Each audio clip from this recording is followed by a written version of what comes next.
or in pieces of legislation.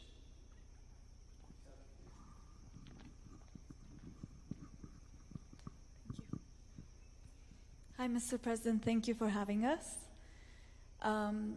We understand that you've curbed public spending and increased taxes to pay off existing debt. I'm wondering if you could speak to how you made that decision, what trade-offs you've had to consider, and how you think that decision impacts everyday Kenyans today. I think you have been talking to the opposition.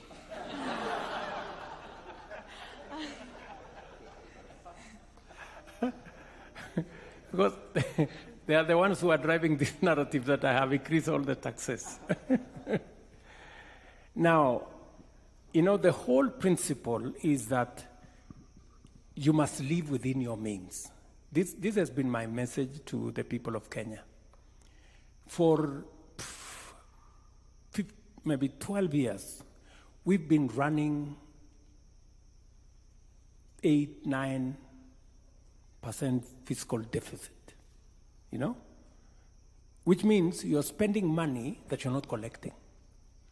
And you keep, digging a bigger hole to fill the other one all the time. And now we have a debt that is heading towards unsustainable.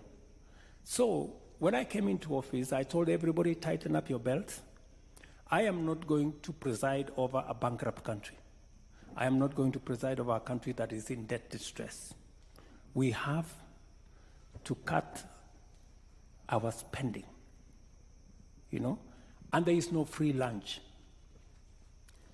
And we have to think of what we need to do two fundamental things. Reduce.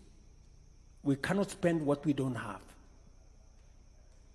And number two, if we look at our peers, and Kenyans have been socialized to believe that they pay the highest taxes.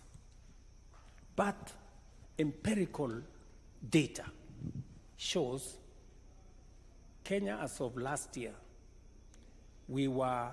our tax as a percentage of our revenues was 14%.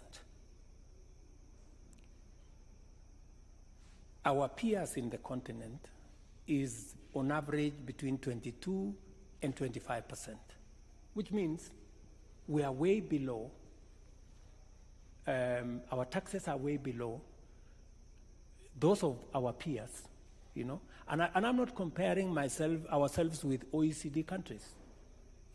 Countries like France are at 45%. Others are higher. So I persuaded and I made a case to the people of Kenya that we must begin to enhance our revenue. Because if we are a serious state, we must be able to enhance our taxes. So my drive is to push Kenya. Possibly this year we will be at 16% from 14%. I want in my term, God willing, to leave it at between 20 and 22%. It's going to be difficult. I have a lot of explaining to do. People will complain, but I know finally they will appreciate that the money we go to borrow from the World Bank is savings of other countries. We have to begin to live within our means. And then secondly, is to reduce largesse. There are people travel first class, when it is completely unnecessary. People do, things that, and so when I called, by the way, I sat here with heads of ministries, departments, agencies, and I told them, look, from our data, we can do with 30% less of our recurrent expenditure.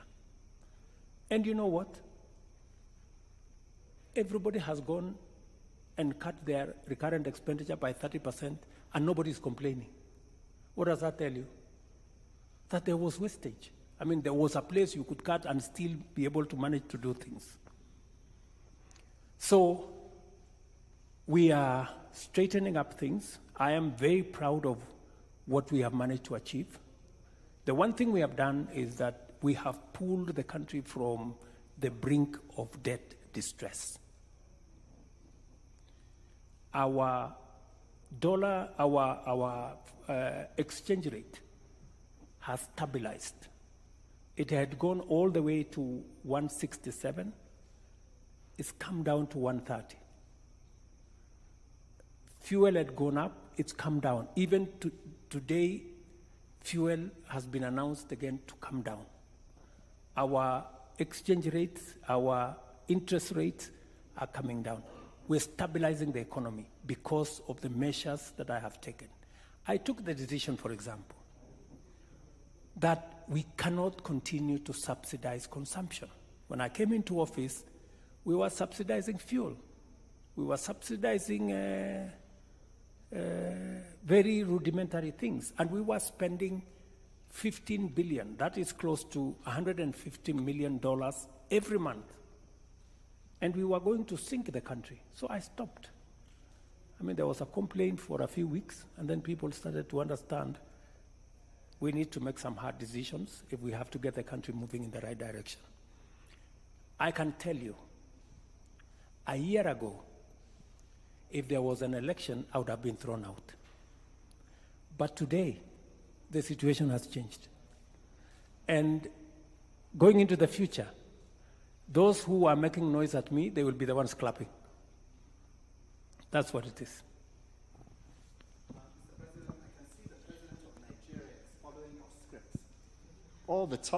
I can see the President of Nigeria is following your script.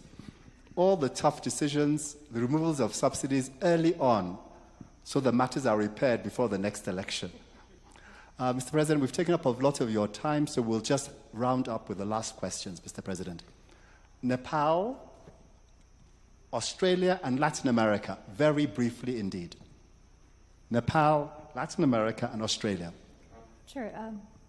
Thank you so much for taking the time, Mr. President. I was just talking to your digital advisor about the new digital taxation you've introduced, and we talked to a lot of locals about the increasing interest in social media, and that as a source of income. So I'd love to hear how you think about that in terms of your policies. Sorry, Oh, sorry, yeah. I didn't get you. Sure. Let me repeat. I was just talking to your digital advisor about the new digital tax that's been introduced, as well as a lot of local Kenyans about how there's an increasing interest in using social media as a source of income. So we'd be curious as to how you think about that in terms of your government policies.